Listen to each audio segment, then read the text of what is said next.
Itu sebabnya kita kalau bila-bila buka kitab fiqh, seeloknya semua orang beli kitab fiqh tu baru selesai masalah.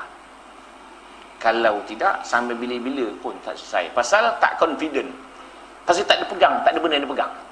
Kita tahu hukum tu, rasa-rasa batal, dia kata. Entah, tanya ustaz lah. Jadi selama-lama tak selesai masalah. Itu sebabnya kita kan, maknanya kalau kita sudah mengaji di masjid surau ni sudah 20 tahun, mana dah boleh mengajar dah nyakanya. Jangka je. Kita mengaji pondok 5 tahun, 6 tahun saja. Mengaji pondok 5-6 tahun pun sudah keluar boleh mengajar lah. Tapi pasal apa orang surau tak boleh? Mati tuan guru, cek tuan guru lain. Bukan sini tempat lain lah ni kan. Begitu masalah. Pasal kita ada, tak kisah.